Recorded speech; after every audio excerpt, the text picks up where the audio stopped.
Every football season, great teams emerges in world of football.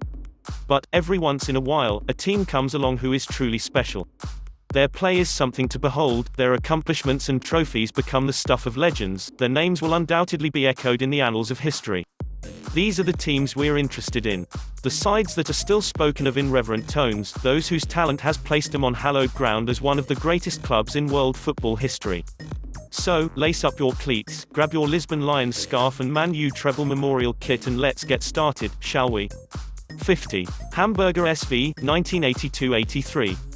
One of the forgotten teams of the late 1970s and early 1980s, HSV was the dominant force in German soccer from 1976 to 1983 and ascended to the pinnacle of greatness with an European Cup, the predecessor of the Champions League, title in 1983.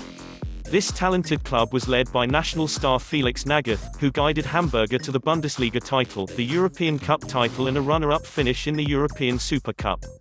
They also took home the Intercontinental Cup in 1983 and have one of the more underrated coaches in Ernst Happel. This team has always been the forgotten EC champ, but they're more than worthy of a spot on this list. 49. Boca Juniors, 2005. Boca has had some stellar teams over the years, particularly during the Diego Maradona era of the early 1980s. But few teams could match the success domestically or abroad of the 2003 squad. With a league title secured, Boca set its sights on the Copa Libertadores, the South American equivalent of the Champions League, ultimately winning the prize convincingly. As if that weren't enough, Boca also netted the Intercontinental Cup, beating an incredibly talented AC Milan club to become world champs. Led by a young Carlos Tevez off the bench, Meixas Donit in the midfield and a sturdy defense behind them, Boca are still looked upon as one of the best teams of the decade, if not of all time. 48. Manchester United, 1993-94. While this Man U installment pales in comparison to some of the others on this list, it's here for the history it managed to achieve and the sheer talent in the club. The 1993-94 Red Devils scored the first league title since 1967 and netted the first double in club history, winning the Premiership and the FA Cup. United was close to the domestic treble, but they were defeated by Aston Villa in the League Cup final.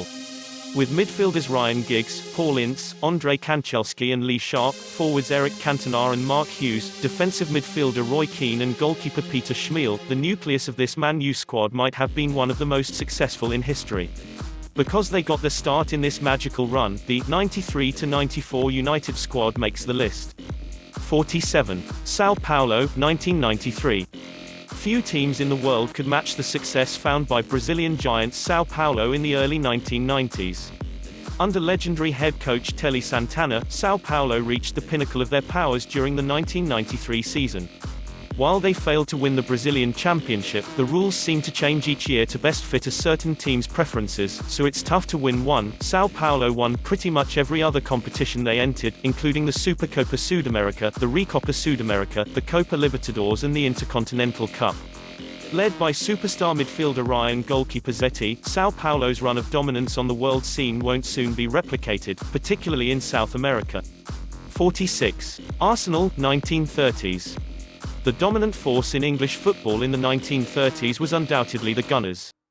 Led by managers Herbert Chapman, Joe Shaw and George Allison, Arsenal dominated the English football landscape, winning the FA Cup in 1930 and 1938 and the league title in 1931-32, 1932-33, 1933-34, 1934-35 and 1936-37. The Gunners were led by stars Alex James and Cliff Baston, a pair of players lured to Highbury by the promise of higher wages. The club's fortunes waned with World War II, and while they've found some success since then, the old-timers still gush about this decade of greatness. 45. Kispest Honved AC, 1953. When the military took over Hungarian club Kispest FC in Budapest, they immediately took all of the top players from rival teams to essentially create a practice squad for the Hungarian national team. What a team it was, too. Led by some of the brightest stars of the day, including goal scorers Ferenc Puskás and Sandor Kocsis, winger Zoltán Csibor, midfielder Laszlo Budai and goalkeepers Gyula Laurent and Gyula Grosics.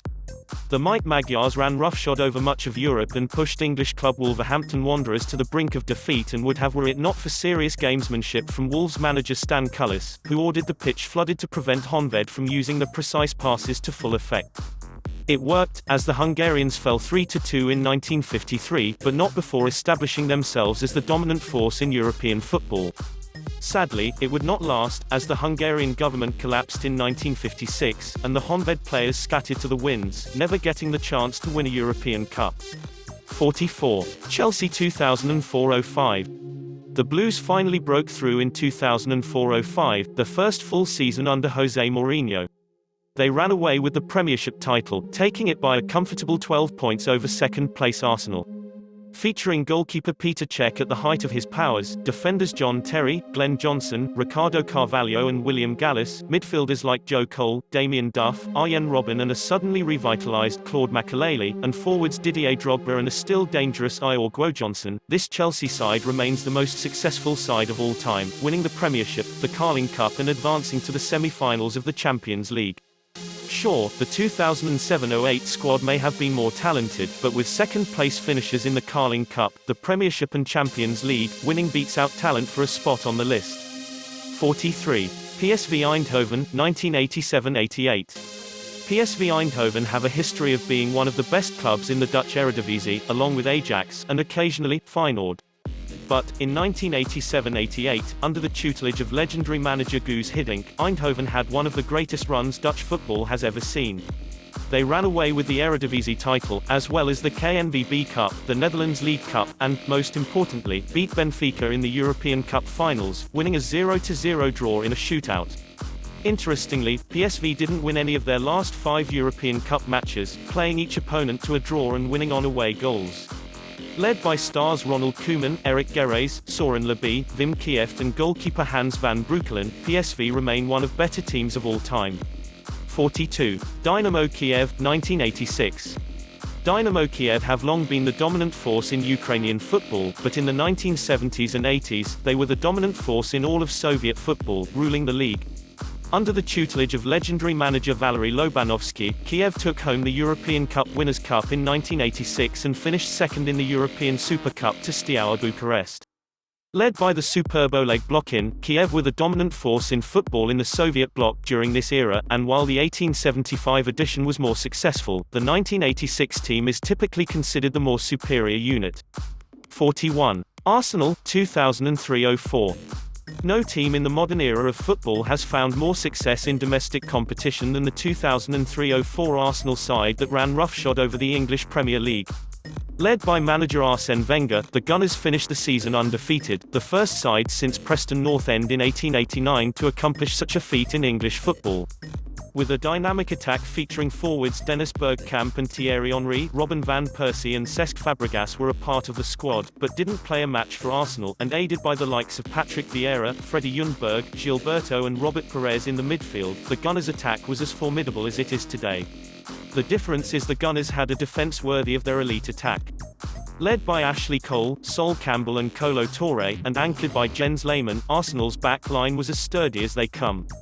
There weren't many trophies at Emirates Stadium that season, as the Gunners fell to Chelsea in the Champions League quarter-finals, to Manchester United in the FA Cup semis and fell in the Carling Cup semis as well. Even so, with the dominance of their domestic season, the Gunners more than merit a spot on the list. 40. Bayern Munich, 2001. Coming into the 2001 campaign, much was expected of Bayern Munich. After all, they had won 2 straight Bundesliga titles, but had failed to translate that into any success on the international level, falling in the Champions League each time. However, Bayern would break through that season, taking the Bundesliga title and eventually wrapping up the first Champions League title in 25 years, ending their international drought in the process. Anchored by venerable keeper Oliver Kahn, who was old enough to have played in their last European success, Munich used a relentless attack powered by the likes of Giovar Elba, Carsten Janka, Roque Santa Cruz and Mehmet Scholl to overwhelm opponents, confident in the knowledge that Kahn had their back. As if this weren't enough, Bayern would roll through the Intercontinental Cup as well, cementing their status as the world's best team. 39. Real Madrid, 1957-58. From 1955 to 1960, Real Madrid were the unquestioned champions of Europe. They ran roughshod over all foes, led by the great Alfredo Di Stefano and Hungarian legend Ferenc Puskás. In 1957-58, Real were at the height of their powers and took home the 3rd straight European Cup with ease, remaining the only team to win the tournament since its inception 3 years earlier. Powered by Di Stefano's sublime play, Madrid ascended to rarefied air this season, which explains why they make the cut over earlier seasons. 38. Borussia Dortmund, 1996-97. Bayern Munich may be the dominant team in the annals of German footballing history, but in the mid-1990s, it was Borussia Dortmund, with their distinctive yellow uniforms, who ruled the roost, and, for one season, the world as well. Led by midfielders Matthias Sammer and Paul Lambert, Dortmund rolled through the Bundesliga, winning the domestic title with ease and adding the DFB Super Cup in the process. Then, they weaved through the Champions League, defeating the mighty Juventus side led by Zinedine Zidane 3-1 in the final. As if that weren't enough, Dortmund continued their dominance in the Intercontinental Cup, blasting through the field with ease to become world champions. Their fortunes have faded in recent seasons, but fans still speak with awe about that glorious run in 1996-97 when they were kings of the world. 37. Everton, 1984-85. The Everton squads of the mid-1980s were one of the most underrated sides in football history, thanks to a general ban on English teams from European competition after the Heysel disaster in 1985. However, before the ban was levied, the 1984-85 Blues side was able to make a historic run, capturing the First Division crown, as well as the Cup Winners' Cup in Europe, which remains the only international trophy the club has won to date. Managed by the superb Howard Kendall, Everton could have been a dominant force in European football had they not been banned. With Scottish forwards Andy Gray and Graham Sharp, the other Merseyside squad had a strike force that was unmatched in England at the time. Their defence was stern, and Everton could have done great things in Europe. Sadly, by the time the ban was lifted, the Blues had disbanded, their best pieces scattered to the winds, including Kendall. Even so, the 1984-85 squad remains beloved by Everton fans the world over. Watch out for part 2 of this series. This presentation contains images that were used under a Creative Commons license. Click here to see the full list of images and attributions, https://link.attribute.to/cc/1029126.